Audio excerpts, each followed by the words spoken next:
Good afternoon, everybody, and welcome to Ready, Set, Plan, preparing for a winning strategic plan.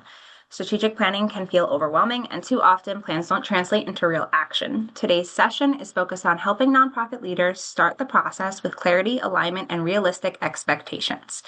We are excited to be joined by Sophia Shaw and Adam Wolford from the founders of Plan Perfect. They created Plan Perfect to bring practical, technology-driven strategy tools to the nonprofit sector. Before we begin, a quick note, if you are not already a member, please look into joining the Nonprofit Resource Hub. I will share a link in the chat. It is free for all nonprofits, and you will be able to join other webinars like this one. And now, Sophia and Adam, thank you for being here, and I'm going to kick it over to you. Awesome. Thank you so much. And great to see everybody on the call today. Like we mentioned, the theme of today's conversation is really all about strategic planning and how to prepare yourself to dive in. Before we move any further, I just wanted to give a quick shout out to our host, the Nonprofit Resource Hub. We are proud members and have been for almost a year now, and just really appreciate the platform and all the work that the team does. I know Kellyanne gave a quick intro, but just a little bit more about us. My name is obviously Adam Wolford. I'm one of the co-founders of Plan Perfect. I come to this space with a background in for-profit strategy consulting, as well as being a member of a nonprofit board, and spent the last now 5 years in the nonprofit sector building technology for leaders like everyone on the call. Sophia, want to do a quick intro? Sure, and I'm Sophia Shaw. I've spent my entire career in the nonprofit sector before starting Plan Perfect with Adam. I've worked on boards of very small nonprofits, and I've been the president and CEO of a very large nonprofit, the Chicago Botanic Garden, and I've run the nonprofit board governance program at Kellogg at Northwestern's Business School. Awesome. And just like Sophia said, just a quick plug, we're the founders at Plan Perfect. So what Plan Perfect is a tool that helps small to mid-sized nonprofits draft, develop, and review strategic and, as of recently, most recently, risk management plans. But enough about that, just to dive in on kind of what we're planning to cover today, as was said in the agenda. The first thing that we're going to look at is really why strategic plans matter. So really getting into understanding why you're here, why this work is relevant to you and your organization. Then we're going to talk a little bit more about the problems with strategic planning, or where we see most strategic plans fail across our clients. Then we'll dive a little bit more about habits of effective strategy, so how to roll this out at your organization. And then we'll really get into the details of the 6 phases of strategic planning. So kind of highlighting the strategic planning process overall. We'll also show a little bit of our software, just to give you a feel for one way to kind of complete each of these phases. There's a multitude of ways, so just keep that in mind. And then at the very end, we'll reserve time for questions. Of course, if you have questions along the way, we'll be keeping an eye on the chat. So feel free to drop in at any time and ask your question. The key takeaway here is that by the end of the session, you'll hopefully be able to activate your current plan if you have one. If you are entering a strategic planning process, you should feel confident going into your planning process, just understanding the full roadmap of the work that you're going to complete. And then last but not least is shifting your organization away from execution, reactionary only, really into strategic thinking and becoming more proactive. So I will turn the mic over to Sophia to kind of cover quickly why strategic plans even matter. Great. And everybody's here today probably because you know that they matter. They matter because they allow everybody to get on the same page. We are all working so hard to further the missions of our organizations. And when we are all moving in the same direction, as I like to say, pulling our oars at the same time and the same rate, we can then we have better direction together. So first of all, that's the same thing, clear direction and focus. When we can all come together, and all means the board, the staff, volunteers, frontline staff, back of the house staff, everybody, then we know why we're going where we're going and how we're going to get there. It really helps to make decisions. The next is stronger fundraising. We need to raise money to be able to further our missions. Nonprofit is just a tax status. It is not a way of doing business. We need to raise money both in our fundraising and also in our earned revenue to be able to move forward. When we have a strong strategic plan, we can better communicate about our plans, our way that we're going to impact the mission that we have dedicated ourselves to, when we build credibility. We have improved decision making. When we are all making decisions through the same lens, then we can make them more independently, we can make them more quickly. It reduces wasted time and resources on activities that may not be aligned with the plan. And also, in times of emergency, we can all really come together and be able to focus on the decisions that we made in the past to help guide ourselves going forward. Accountability and measurement. We need to be able to understand the impact we're making with concrete goals and clear performance indicators. Now, I understand we're all in the nonprofit sector and there's some things that are hard to measure. However, there are many things that we can measure, and when we do, we can then have our progress being visible. We can feel motivated. We can ensure that our board is there for us, and we can celebrate the victories that we have. Efficiency is so important right now. We don't want to waste our time. We want to conserve our energy, and we want to put all of our time, energy, and resources into achieving the important goals that we've set forward for ourselves. And finally, if we have a strategic plan, we can adapt. So when funding changes, when some other situation in the world changes, then we can adapt and drive forward and be more resilient, even in a time of change and when things are shaking up a little bit.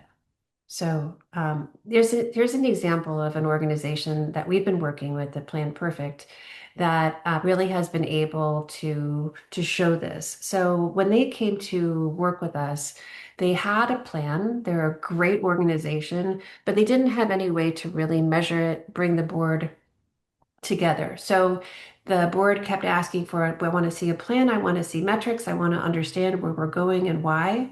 So in the process of creating their plan, they were able to then have everybody on their team come together, the staff, the board, volunteers, et cetera, and link their plan to clear budgets and fundraising objectives. The result is that they finished their plan. They set forward a $3 million campaign, and they have since been very successful in raising about half of that amount in a very short amount of time. So they have a living plan that is able to be adapted to the world. They're able to expand their organization and raise money against the objectives that they've set.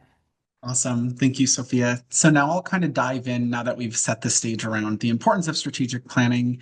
I'll talk a little bit more about some of the problems that we typically see folks running into as they work through their strategic planning process. And while I go through this slide, just as a heads up, I will ask everybody on the call just to highlight some areas that their organization has gotten stuck, or if they've previously been at an organization that's gotten stuck, just trying to get a little understanding of that. So you can drop it in the chat on the next slide or as I'm talking through it.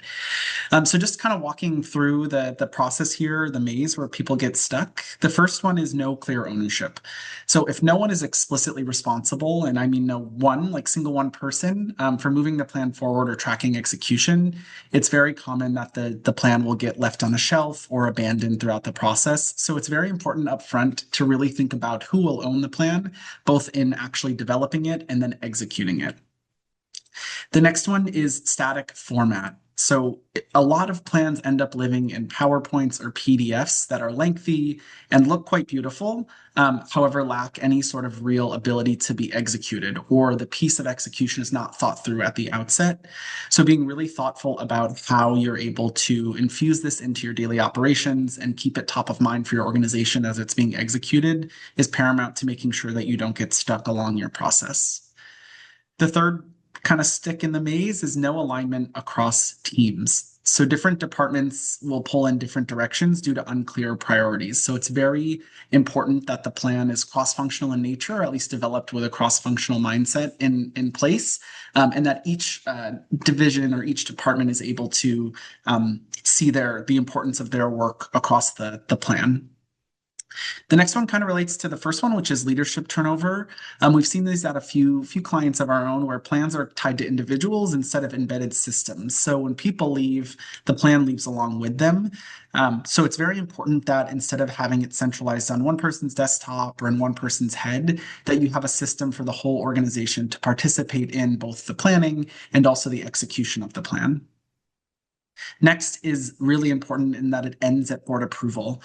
Way too often we see that plans are developed and brought to the board, which is great from a governance perspective. They approve it. However, that is exactly where the planning ends. It's never revisited by staff. It's not revisited by the board either, and it ends up just sitting on a shelf for 3 years with no real value. In fact, a lot of the cost associated with developing the plan is somewhat wasted because it's never executed. So again, really being thoughtful as you're entering this process that it's a long-term, not only planning process, but execution process.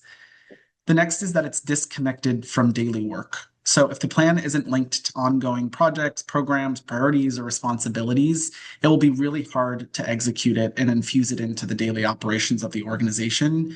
So it's paramount that as you're developing the plan, you're not only understanding the future and where the organization is headed, but also keeping in mind the current operations of the nonprofit. The next one is no regular check-ins. So we recommend quarterly or monthly reviews of the plan. Without doing this, the plan will quickly lose relevance and momentum. Like Sophia mentioned earlier, resilience and flexibility is an important part of the planning process.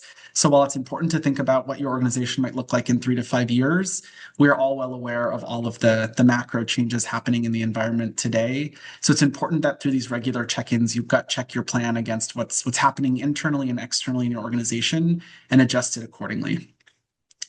The next one is a lack of visibility. So if the staff does not know where the plan lives or how their work connects to it, it creates frustration with them that they're participating in the process and then never seeing the outcome. The same thing goes with the board. So without having a place where the plan lives and that you can connect to it, it makes it very difficult to actually execute the plan. And then last but not least, which I think is the most important part of strategy in general, is that a lot of people get stuck because they can't say no. There's always new ideas. There's always funder requests. There's always a board member that will call you and say, hey, I had this brilliant idea, or I met this person and I want to do XYZ, and or urgent tasks just derailing it. The strategic plan can really act as a filter and can be a tool for all of you to use to give you the ability to say no to new ideas. I'm not saying you totally ignore them, but it really provides you an avenue for being able to do that in a way that won't derail your whole entire strategy.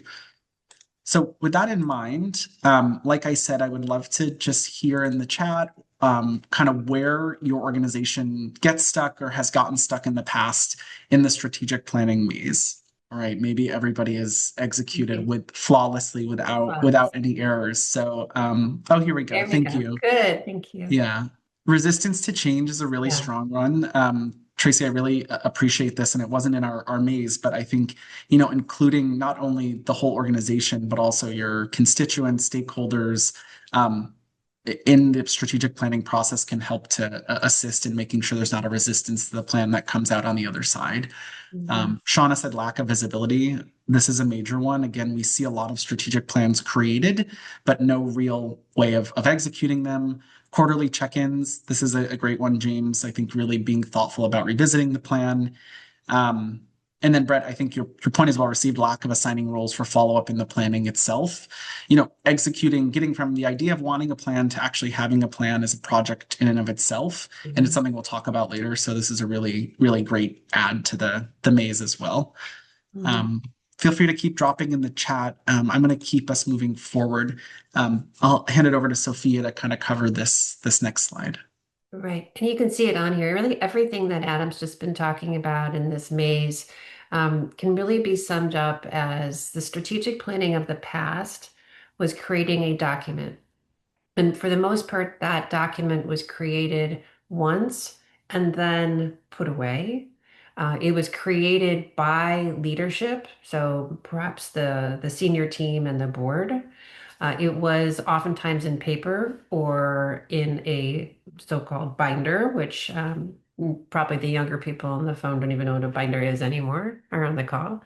And then it's so far removed from the day-to-day lives of the people who had to execute it that it just didn't resonate. It was hard to update. It was built for that kind of approval by the board, but not actually for day-to-day use.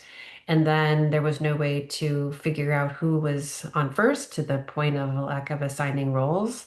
And then it drifted over time, and there was no way to get it back on course because it was too expensive to figure out how do you reboot this whole system. So, really, we like to think about strategy not as having a document at the end of the day or a product, but strategy as a system of thinking and strategy as a process.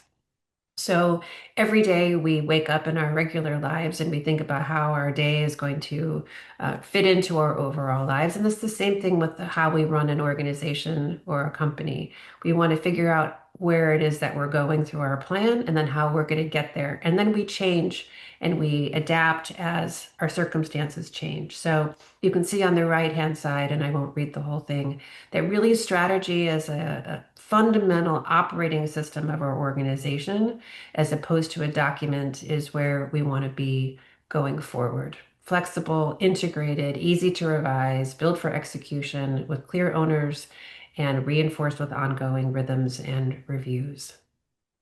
So you can go to the next one. So there's some habits that allow this to make it so. Flows directly from this idea of shifting from a document to a system. So first, making it visible, making sure every single person in the organization can see the plan and understands how it relates to them.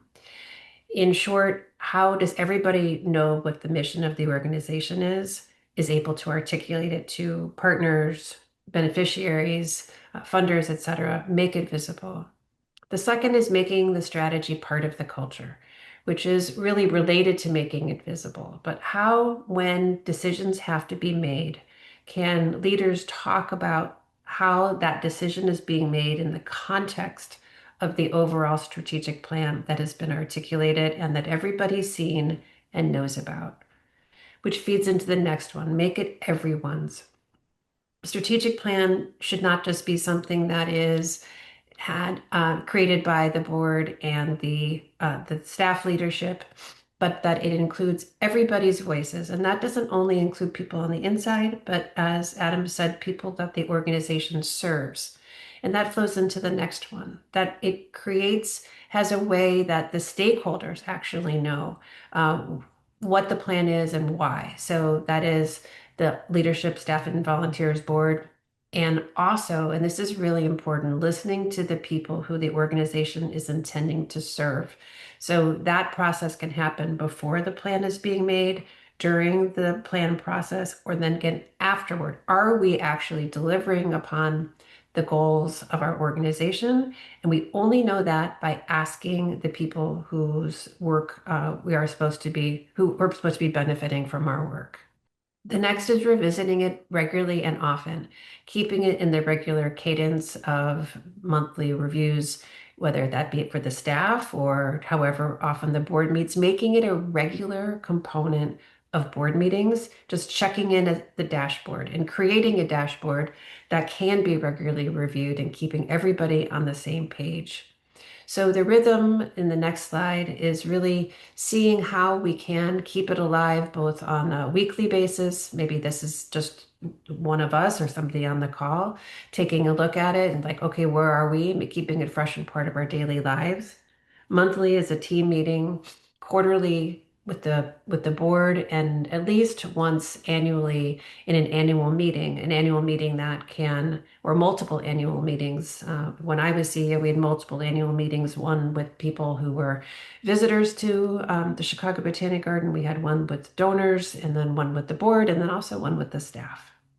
And then, as Adam said before, say no often and on purpose. So often. And I'm going to repeat something Adam said. We have a donor, we have a partner, we have a potential contractor who says, well, if you do this, then I would be able to better support you, engage with you, etc. And we really have to say to ourselves, does this fit in with our plan or does it not?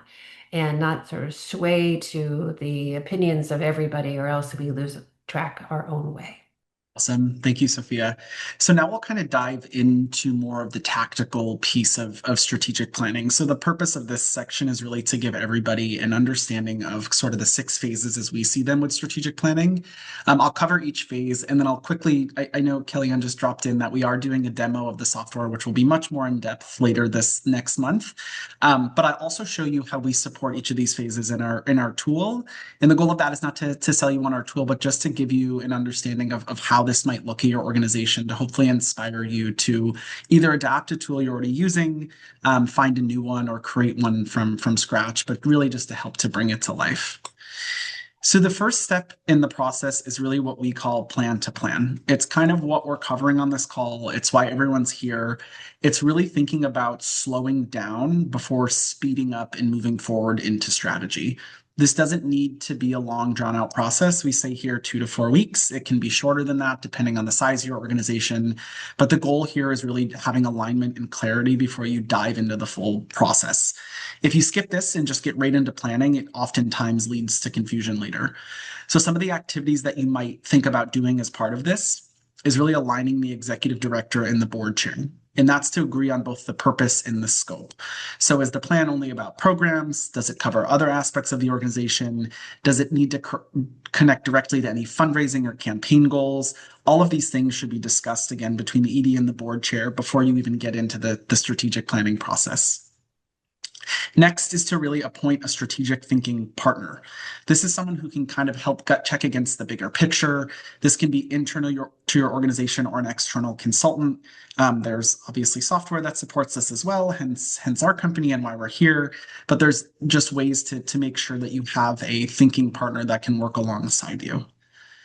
Next is really drafting the high-level timeline and assigning responsibilities. So again, developing a strategic plan, while not a huge project for every organization, is a project. So you need to be clear about how you're planning to roll this out, what is your timeline, and how you want to understand it, just so you know who can own what, even at an early stage. The nice part of this is twofold. One, it makes sure that the plan is actually developed and executed. And two, it starts to infuse this culture of strategy and accountability throughout your organization at the earliest stages of this conversation versus when the plan is complete and you're moving into execution phase. And then last, but certainly not least, is to add strategic planning to board/staff agendas. Doing this upfront, again, kind of helps to enforce that culture and really make sure that it's accountable and that the process is visible. If this phase is done well, you will enter the planning process with leadership being aligned at the top of the organization, clarity on scope of what your plan will cover, and then really a structure that can help set you up for success. So one way to support this, again, I'll just quickly show how we do it in our system. This is called our strategic plan organizer. Again, those 6 phases we mentioned live here within the system, and you're able to come in here and understand some to-dos that fall into each of these. And again, these are more pointed, tactical things, and it's kind of a laundry list of everything you could possibly do as part of this process. For a lot of organizations, it's overkill. For others, it's the right fit, but it's really going through this with a thoughtful eye and figuring out where and what you want to complete as part of your strategic planning process.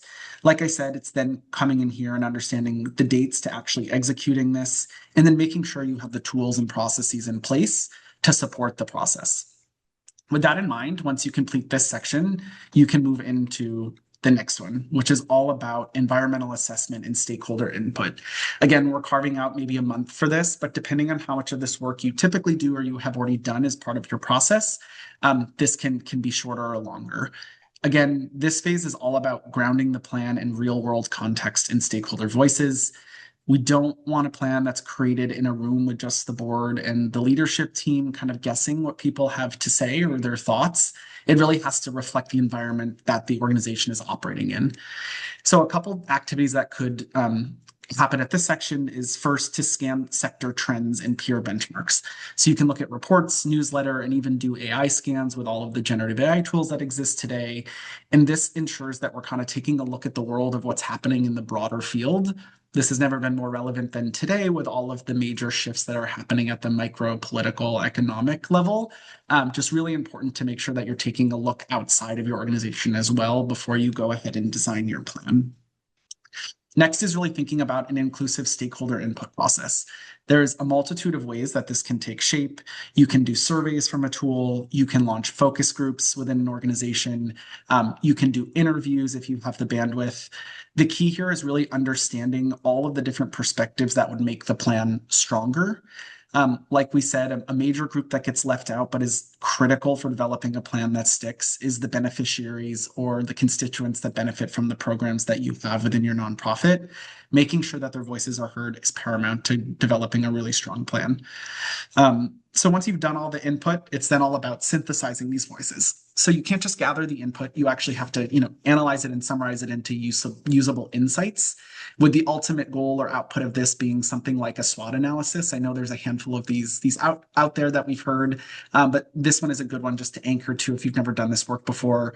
SWOT stands for strengths, weaknesses, opportunities, and threats, and really looks at your organization both from an external and internal perspective and helps you to identify strengths and weaknesses internally that you need to improve upon as part of your planning, and then really opportunities and threats, which are an external look, which are really market trends or things that you can take advantage of.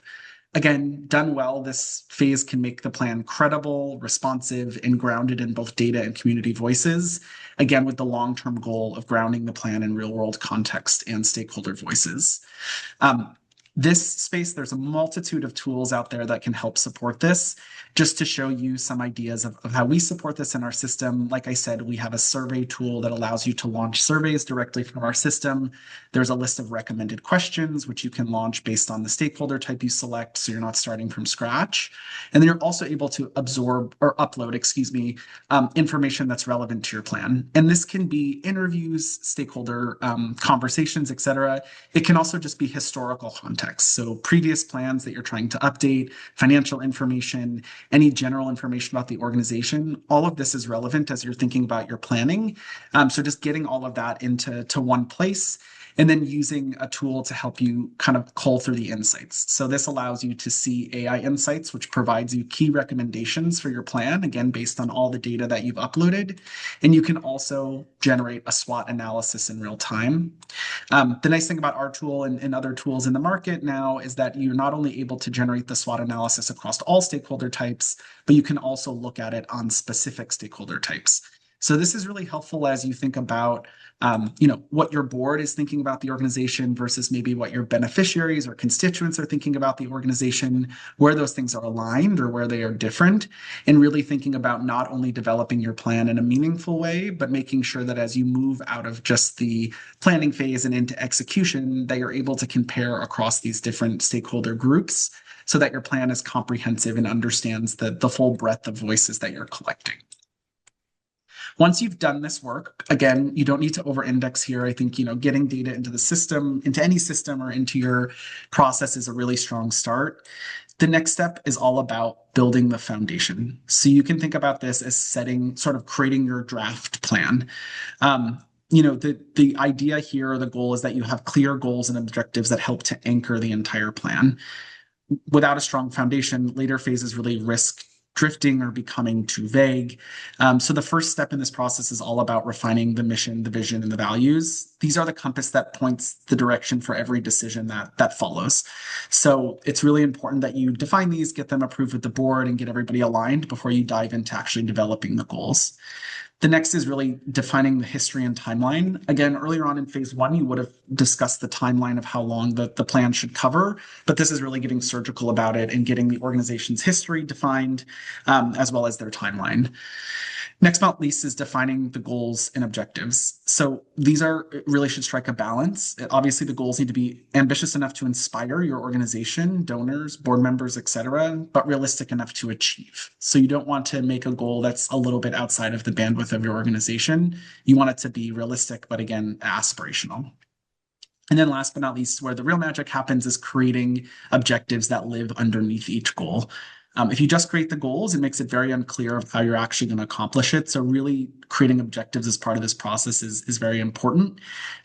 This specific presentation says a week, and that's only because we have a tool that helps support the creation process here. This totally can take you longer or shorter depending on your bandwidth in your organization. But the goal here is to get from wanting to plan to having a plan you're executing on as quickly as possible so that you're doing the hard work that needs to get done to help achieve your mission. So when this is done, you don't just have a list of sort of exciting statements. You can also have a framework around which the entire organization can rally. Again, I'll just quickly show you how this works. We have a builder in our system that enables you to go through each of the sections that I discussed using a chat functionality that allows you to sort of develop each of these components. Again, in our system, it has awareness of all of the data that you've uploaded. So as you're starting to scope out the goals and objectives, it obviously knows what information came in through your surveys or the data that you uploaded. But the goal here is really helping you get through phase 3 by coming up with that first draft plan within within the system or within your organization. So now you've sort of done the hard work of having the conversation and planning the plan. You've gotten all the information in, you've built the draft. The next step is all about reviewing and refining the plan. The goal here is really validating the plan and securing buy-in from any, from your board and other senior leadership team. And some example activities that could happen here, you really want to share a draft with the executive director, board chair, and senior staff, depending on who's driving the process. The early feedback can really help surface blind spots and build confidence around the plan. It's important as part of this too, you just explain what data is feeding into the plan, which again, if you do phase 1 correctly, is pretty transparent up front, but just a reminder. Next, depending on the size of your organization, you can move this to committee review. This is not a required step, but if you have a strategic planning committee, it's always helpful to take it there next. Again, this is all about alignment, feasibility, and integration with other priorities and making sure that everybody's on the same page. The third is really to assess resources, budget, and fundraising implications. So it's great to have a plan, but a plan without clear resourcing ends up just being a wish list. So being really thoughtful about sort of how you're planning to fund this plan, and this is in a conversation with the board as well. And then last but not least is really incorporating all of these revisions to get to sort of that finalized plan. So this prepares the plan for that formal board discussion and ultimately a vote or adopting the plan. Again, this phase done well gets us from that is the transition from the planning phase into the execution phase and really gets a draft or gets a paper document that is a shared roadmap across not only leaders on the staff side, but also on the board side of your organization. Again, there is a multitude of ways to support this. Google Docs is a very common one. We have a sort of a review functionality within our system that allows you to invite people in. They can leave feedback about each component of the plan, and then you're able to see all that feedback in one place and edit it, again, with the goal of getting you out of sort of the planning phase and moving you towards execution. The next step is really all about the exciting part of the planning process, at least from my perspective. And this is really where the rubber meets the road. And it's about turning that strategy into actual action with accountability and resources. So the goal, a plan that, just sits on a shelf has no value. Implementation is where the impact and the magic really happens. So these are some of the steps that you can think about as part of implementation. Again, 2 to 4 weeks maybe is the timeline here. This can extend or shorten depending on the size and the scope of the plan and your organization. But the first step is to assign ownership of goals and tactics to staff and leader. So every goal or tactic should be clearly tied to a specific person, role, if it's not filled yet, but it should have a staff member or leader. There should be no ambiguity here. If things are left unassigned, no one's going to pick up the extra work. So it's just really important to make it clear about who's owning each item within the plan. From there, that person should then work to define timelines, benchmarks, and allocate resources accordingly. Again, without clear deadlines and resourcing, even the best plans stall. The next third step here is really all about identifying metrics. So we have objectives and goals within our plan, and then we have, metrics that we keep track of at the highest level of our organization. And it's really making sure that all of these things are tied within the plan. Like Sophia mentioned, not every single objective needs a metric. It can sometimes feel like overkill for smaller organizations and even large ones. It can become arduous to track. And some things are just really difficult to track within this space. But being as thoughtful as possible about where you can can track the data is really important. And just remembering that sometimes a metric is, did it get done, yes or no? And that's completely okay as well. So this should not feel, like a stressful exercise. It's just being really meaningful about how you're going to measure the success. The fourth item here is really all about aligning your implementation with budgets and fundraising priorities. Again, strategy should inform how dollars are spent and how they're raised. And then last but not least is preparing a summary. So it's really important that this is visible, as we've discussed, not only within the organization, but also externally. So transparency can build trust and make it easier to share progress with stakeholders. We have our strategic plan on our website. We really work with a lot of our clients to do the same. Again, it's all about building transparency. Done right, this phase shifts the organization from just planning mode to execution mode and makes the strategy real in day-to-day operations. Again, there's a handful of ways to support this, but another way to think about, or another way we support it is with our tracking and dashboarding tools within the system. So again, you're able to track those plan level metrics. These are the highest level metrics that your org might think about. You can think of people served, annual fundraising, volunteers recruited, etc. And then within the goal itself and looking at objectives, you also can think about metrics that can help support, starting to define the timeline, and then really assigning owners to these. In our system, it's a project management tool. So of course, reminders are sent, etc., to keep the plan up to date, but just finding a thoughtful system for making sure that you're taking this plan out of just a document or a PDF and getting it into a trackable place is really important. Again, our system supports coming up with the timeline and metrics through an AI tool and other pieces as well. But again, really important that you make sure that you have a way of tracking your plan. And we recommend that you do this before you even get into planning. You kind of figure out, okay, where are we going to end? Where is this going to end up living in the long run to make sure that we're actually executing the plan? Awesome. Moving into our last and final phase, and you'll see that this one goes on for forever, but this one is all about monitoring and adapting the plan. So the goal here is to make sure that the plan stays alive and mission focused, and that you're continuously learning and adapting with the plan. Strategy shouldn't feel static. It needs ongoing attention and adjustment. So like we said, here's some ideas for how you might be able to do that and things we've talked about the whole time. The first is scheduling monthly staff check-ins and quarterly board updates. So putting these on the calendar, like we mentioned in phase one, make sure that you stay accountable through this all the way through the planning. So again, at Plan Perfect, we do these monthly where we sit down with our plan, take a look at it, adjust it as needed, and make sure that, as we're tracking through this, that we have a clear vision of where we're headed. The next is to make sure that the progress is visible via dashboards or reporting tools. Unfortunately, none of your boards are going to deep dive into the tracking tool, nor do you really want them to. So really having a thoughtful, meaningful way of actually presenting this information in a way that's quick to understand and easy to consume becomes very important. The third item here we've already talked about, it's refreshing the plan annually. So making sure that you've adjusted things based on what you've learned throughout that year and or based on shifts at the macro trend.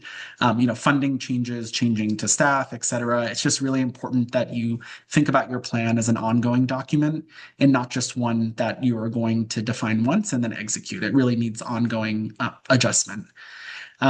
The next one is more for multi-year plans, which is building in a midpoint refresh. You might be naturally doing this if you're doing the annual refresh, but in the case that you're not really thinking about, refreshing the plan midway through so it doesn't become irrelevant or outdated, especially doing some listening with your beneficiaries or other stakeholders that you interviewed during the first step of that process. And then last but not least is all about transparency and visibility. So sharing updates with staffs, volunteers, donors, partners. Again, this really is a way of building trust and reinforcing that not only did we listen to you and hear your voice during the planning process, but we're showing you that we're able to execute it. Again, really done well, this phase can create a culture of learning, accountability, strategy, where the plan evolves with the organization instead of gathering dust. Again, there is a multitude of ways to do this. In our system, all that data on the tracking tab then lives on this dashboard, which you can share with your board or anyone else who is relevant. It really gives a summary of the progress of the plan at the top. You're able to leave notes, so these can be qualitative in nature about your plan. And then you're able to see those top level metrics over time. So it's a really clear view of how things have progressed over time, especially for these metrics that matter the most at the board level. And then you're also able to see each of the goals, and you can deep dive dive into these. So you could imagine a board meeting or a staff meeting where you're looking at this first goal, you see something is behind, you're able to open it up, read a little bit more about that in the goal notes section, understand which objective is actually falling behind, why that is, what's the current progress against the metric that was defined, and then really take a look at the timeline to understand a little bit more about how this might impact the rest of the plan. Again, this drives transparency and accountability. We also have the ability to talk directly to all the data in the system through our Plan Perfect Advisor tool. So as you're thinking about reporting, especially from a year-end perspective or providing progress of the plan in an email update with the board, you can use this tool essentially to have an updated view of your whole strategic plan and pull it directly from the system and give an update to any of the constituents that are relevant for your organization. Again, there's a multitude of ways to go through these 6 phases, but it's important that you hit them all in sequence and have a tool or a process in place to support them. I'm just going to jump to the last slide here. So as we wrap up, I just want to leave you with this thought. Strategic planning is not about perfection. It's about making really steady, consistent progress towards your mission. I think too often we hear organizations getting stuck waiting for, perfect words, perfect data, perfect staffing, perfect timing. But I can almost promise you, no matter how big or small your organization, that moment rarely, if ever, comes. What matters most is that you're building a plan that's clear to guide action and flexible enough to adapt as things change and as you learn more about your organization and the world that you serve. I really think that success in this space comes from momentum. So it's all about taking the next step, keeping the plan alive, and moving forward. And if you keep your focus on the progress or the journey over perfection, your plan won't stall, but it'll really help to drive clear impact for your organization and for your community. That's all the sort of official view that we had of our in our webinar. We'd love to hear from you. So this is really a Q&A session. You can ask any questions about strategic planning or the process. And we luckily have Sophia on the line, who is a nonprofit expert, so she can probably answer any question you have about anything. But feel free to just drop in the chat if you have any specific questions about what we covered today.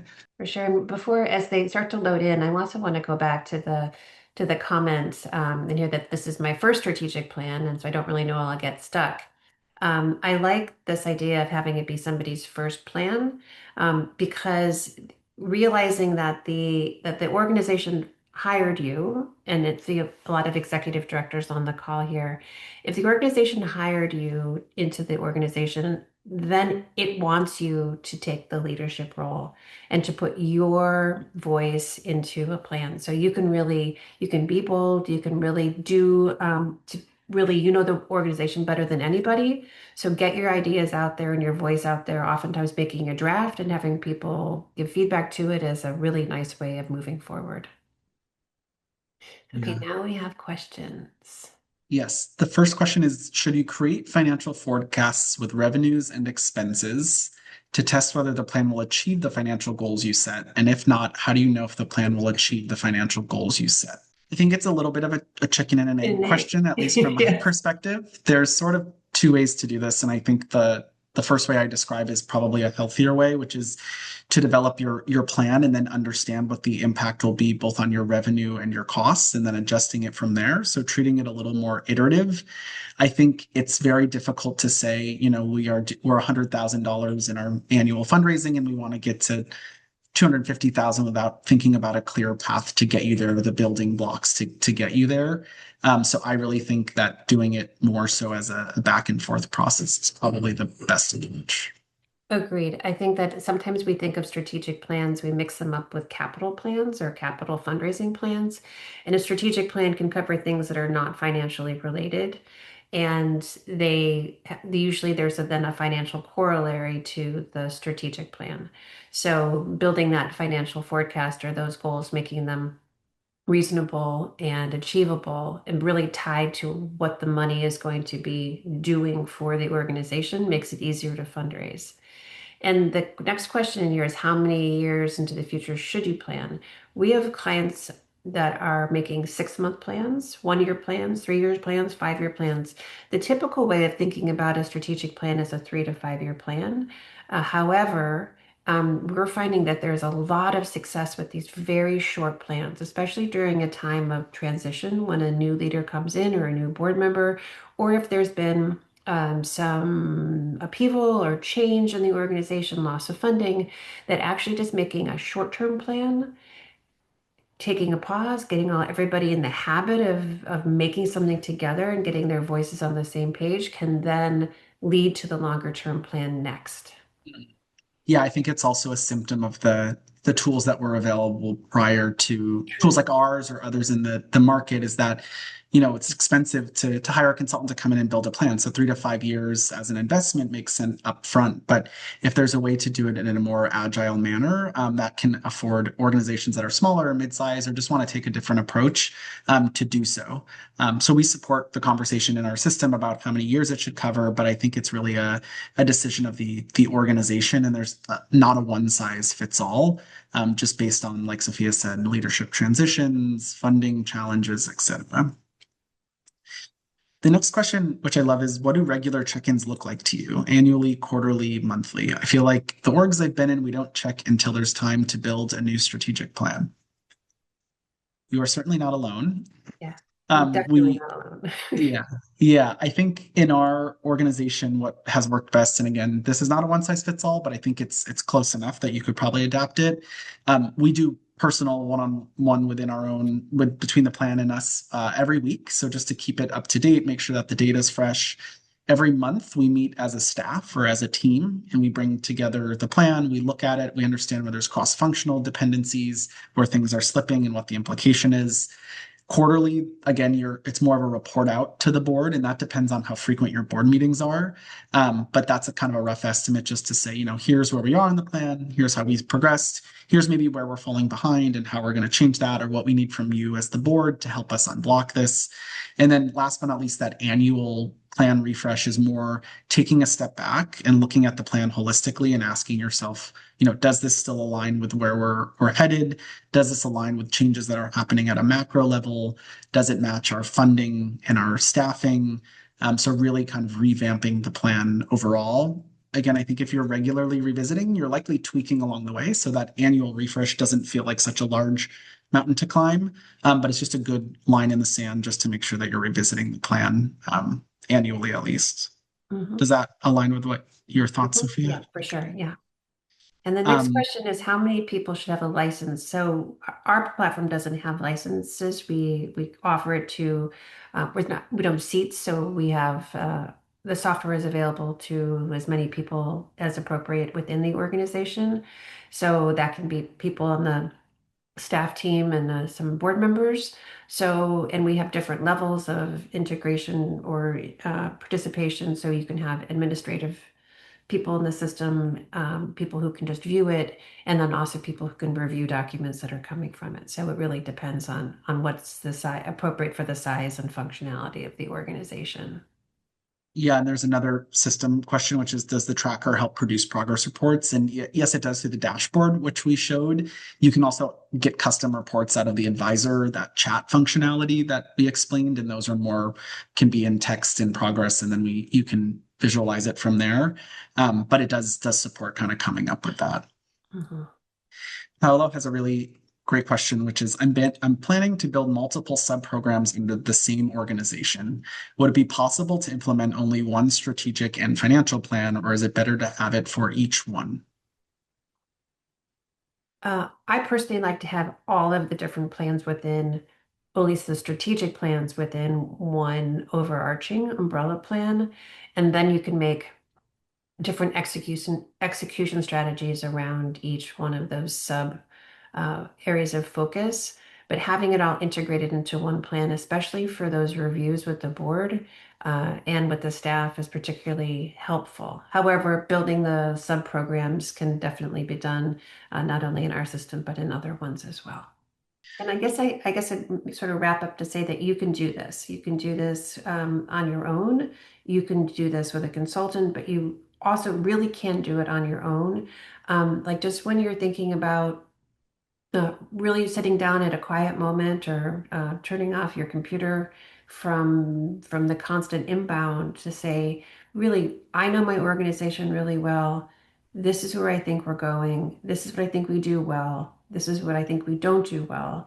And then getting something out on paper, like journaling almost, and then getting feedback on that document or on those thoughts from people you really rely upon. And those can be board members, they can be donors, they can be, most importantly, the people you serve.